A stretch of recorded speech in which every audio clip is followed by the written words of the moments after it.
kalau kita ngomongin krisma yang sebentar lagi mau terjadi di paroki kita, ini sekaligus pengingat bahwa kita pun sudah terima sakramen krisma. Artinya kita juga sudah menyatakan diri siap diutus. Iya, iya. Ya toh? Iya, betul. Maka kita juga harus meluangkan waktu untuk berdoa. Ya, itu tadi berdoa itu ibarat beli kuota. Kita membangun koneksi. Membangun koneksi, betul. membangun jaringan. Ya, jaringan dengan Tuhan. Ya itulah. Ngomong-ngomong, udah berdoa belum?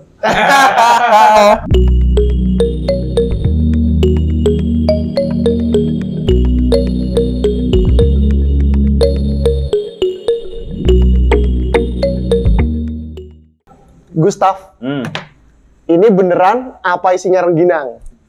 Ya asli lah. Bener toh? Betul. Nah, iya. Tapi toh, kalau isinya bukan rengginang, aku juga nggak apa-apa sih. Maksudnya? Kenapa? Gini, kalau aku ya, kalau ini isinya rengginang, aku pasti bersyukur. Karena? Kalau ini isinya asli, aku juga pasti bersyukur. Kita bisa waspada karena ini. Tapi, kita juga bisa jadi dewasa karena ini. Loh, hubungannya apa? Hidup itu misteri. Kita nggak tahu apa yang ada di dalam ini. Tapi, karena kita waspada itu, kita bisa jadi dewasa. Jadi kepikiran aku ya, kayak kehidupan kita sehari-hari lah. Kita nemu sesuatu, awalnya kelihatan bagus. Lama-lama kelihatan ternyata nggak sesuai ekspektasi kita. Kayak gitu. Ya kayak nyari jodoh lah. Awalnya kelihatan bagus, baik, lama-kelamaan jadi kelihatan aslinya kan. Betul. Nggak sesuai ekspektasi, padahal udah terlanjur sayang. Terus akhirnya ditinggal lagi. Aduh, itu cocok. Parah. Tapi kita emang harus ngalamin kayak gitu menurutku. Soalnya dengan pengalaman itu kita bisa jadi dewasa. Dewasa nggak gampang kecewa karena ketipu gitu kan? Ya, maksudnya. iya, betul. Ya. Nah ini juga. Ngomong-ngomong soal dewasa ya. Paroki kita kan lagi mau ngadain sakramen Krisma nih. Sakramen Krisma itu kan sakramen penguatan menuju kedewasaan. Betul. Nah. Kenapa? Mau kemana mau? Dari mana? Kemana? Ya, dari kamar ya mau ke sini nih. Mau teh mau ambilin. Oh, ambilin juga. Siap. Ambilin. Gimana mau? Ya kita harus berjarak ya. Iya, siap. Bukan karena jauh. Silakan lo mau. Pandemi bro. Tapi ngomong-ngomong, kalian tumben ada di sini. Ngomongin apa? Ngomongin rengginang. Oh. Ya tadi awalnya ngomongin rengginang mah jadi sampai Krisma. Gak tahu tadi kok bisa kayak gitu gimana ya? Ngomongin rengginang atau wong jelas-jelas ini apa? Iya maksudnya kan sering kita nemuin kan bungkusnya kayak gini. Isinya beda. Isinya beda. Isinya kan sering kalau di internet itu yang jadi lucuan bisnisnya kan rengginang gitu. Ya tapi memang justru itulah kenyataan. Kenyataan yang saya maksudkan, apa yang terjadi tidak selalu seperti yang kita harapkan. Apa yang kita temui tak selalu seperti yang kita maui. Sering. Tapi bagi pribadi yang tidak gampang kecewa, walau dia menemui yang tidak seperti dia maui, itu orang yang pribadi yang disebut dewasa. Betul mau. Wah, iya masih sering kecewa. Dulu. Masih sering kecewa ini. Tapi mau. Kadang-kadang yang kayak gitu tuh, udah milihnya siapa, jadiannya sama siapa. Pengalaman ya, Iya. Tapi ngomong-ngomong aku dengar-dengar tadi kalian ngomongin Krisma ya. Aku jadi pengen bertanya, kalian berdua sudah Krisma toh? Ya udah mau. Udah ya. Udah. Nah aku mau gini, waktu kita baptis, kita itu juga terima Roh Kudus. Waktu kita Krisma juga terima Roh Kudus. Pertanyaannya, apa bedanya? Wah, apa ya? Apa ya? Pas Krisma sama pas baptis? Kan sama-sama terima Roh Kudus tuh. Apa bedanya? Apa ya? Padahal sama-sama Roh Kudus ya. Iya. Betul, betul. Nah, menurut saya kita harus gampangnya itu lihat sejarah yang ada di kitab suci. Gusti Yesus memanggil para murid, terus para murid itu dibaptis. Nah, itu saat terima Roh Kudus. Kudus. Terus, tapi para murid itu diutus setelah Pentakosta, setelah ada peristiwa Roh Kudus turun atas para rasul. Maka dengan melihat perbedaan sejarah itu, kita bisa mengatakan jika sakramen baptis itu dekat dengan pengalaman Paskah. Paskah. Maka ketika kita merayakan hari raya Paskah, itu juga biasanya disatukan dengan saudara-saudara kita yang mau terima sakramen baptis. Oh iya. Awal masuk menjadi anggota gereja. Tetapi kemudian saudara-saudara kita semua diutus menjadi utusan itu setelah kita menerima sakramen krisma atau penguatan. Kalau masuk itu kan baru istilahnya pengenalan. Ya toh. Kalau krisma itu sudah dikuatkan. Nah, setelah dikuatkan diutus pergi. Maka memang yang boleh terima sakramen krisma itu adalah mereka-mereka yang sudah dipandang dewasa. Ya. Oh iya. Dari tadi itu kita ngomong soal dewasa. Tapi aku mau tanya lagi. Menurut Gustaf, menurut Joan, jadi orang dewasa itu enak nggak sih? Nek menurutku enggak. Kenapa enggak? Ya, kita kayak nggak bebas aja kita menjalani hidup. Masih sering merasa terbebani, mau tidur gitu, overthinking, besok harus gimana, mikir ini, mikir apa. Ujian. Nah, ujian juga buat siswa yang masih sekolah gitu, belum belajar.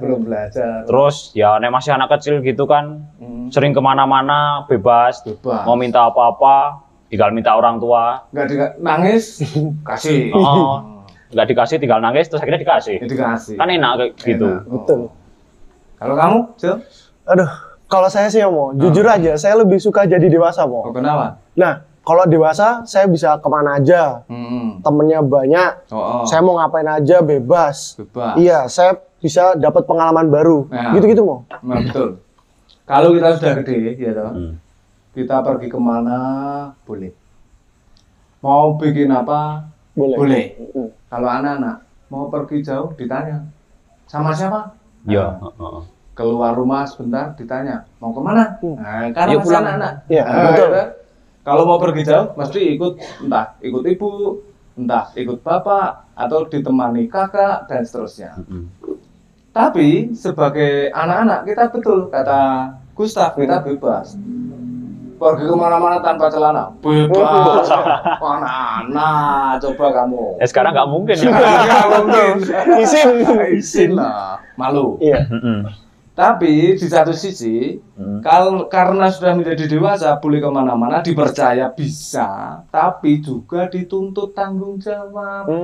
Iya, betul. Kita sebagai orang dewasa harus berani bertanggung jawab atas apa yang kita buat.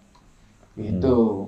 Maka sekali lagi, mereka yang dipandang sudah dewasa itu siap untuk diutus. Pertanyaannya, diutus untuk apa? Jawabannya, diutus untuk menjadi terang dan garam dunia. Nah, apa hubungannya, Mo? Terang dan garam dunia sama krisma. Diutus gimana, Mo? Maksudnya? Ini ya, bro. Iya. Ngelak. Ini enak. Betul. Warnanya coklat karena ada teh. Nah, di mulut manis karena ada gula. Betul. Nah, jadi garam dan terang kira-kira begitu. Yang tadinya tawar karena ada garam menjadi asin. Karena ada garam menjadi enak. Tadinya gelap karena ada cahaya menjadi terang. Betul. Seperti itu. Jadi Jadi menjadi garam dan terang itu memberi warna kepada siapapun dimanapun kita pergi.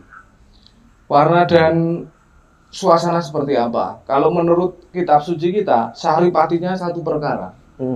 Kita mengimani Allah itu baik, Allah itu cinta. Maka kita yang diutus ini menjadi utusan pembawa damai. Itu. Maka kemanapun kita pergi, kita diutus untuk menjadi pembawa damai. Kalau kamu, Gus, pergi ke selatan menjadi damai, karena ada Gustaf. Sijo kamu ke utara, menjadi damai, karena Sijo. Kira-kira gitu. Nah, maka kita sebagai utusan itu harus kuat membangun koneksi dengan yang memberi utusan, supaya warta yang kita bawa benar. Nah, ini penting kita membangun koneksi.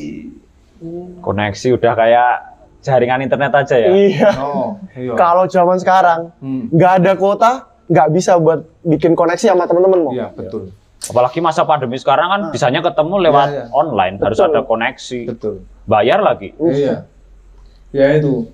Aku tadi itu sebetulnya kan di kamar, di atas. Karena dengar kalian ngobrol, aku tertarik. Aku turun. Kenapa? Karena aku ingin terkoneksi, terhubung dengan kalian.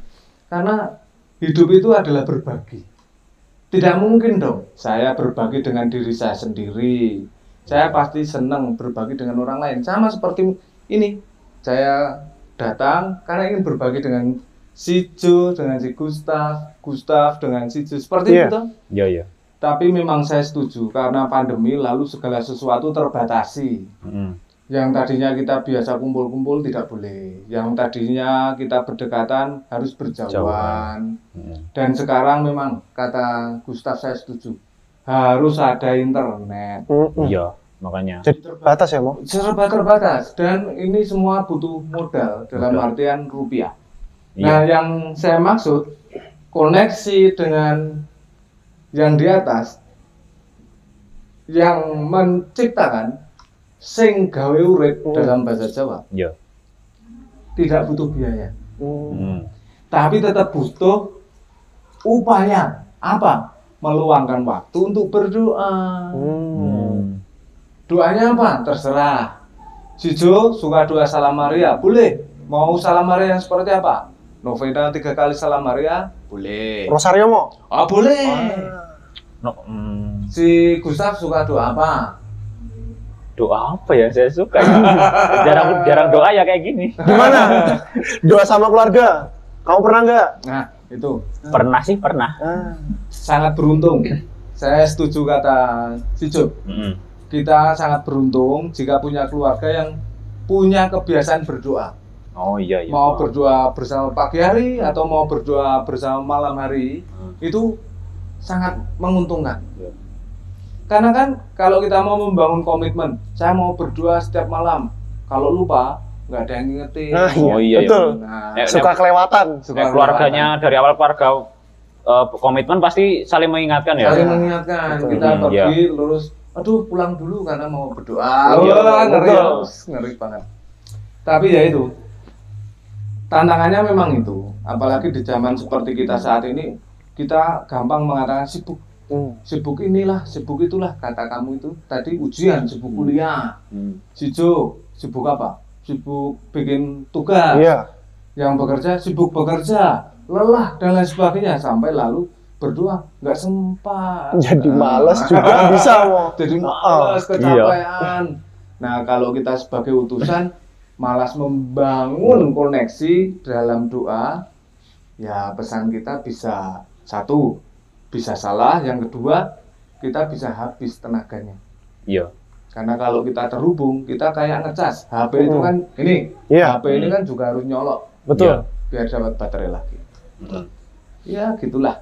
Maka dari ngomongin ini rengginan sampai ke krisma, sampai kepada simpulan menurut saya, kalau kita ngomongin krisma yang sebentar lagi mau terjadi di paroki kita, ini sekaligus pengingat bahwa kita pun sudah terima sakramen krisma. Artinya kita juga sudah menyatakan diri siap diutus. Iya. Iya, betul. Maka kita juga harus meluangkan waktu untuk berdoa.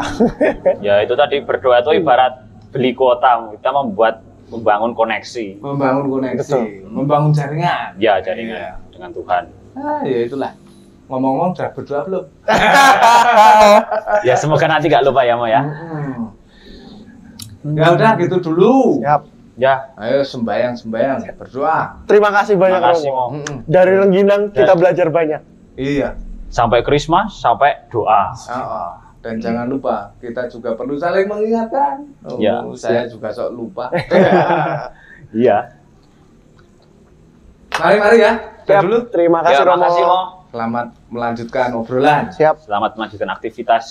Terima kasih. Jangan lupa berdoa. Jangan lupa berdoa. Yuk. Siap. Oke, Terima kasih Romo. Romo.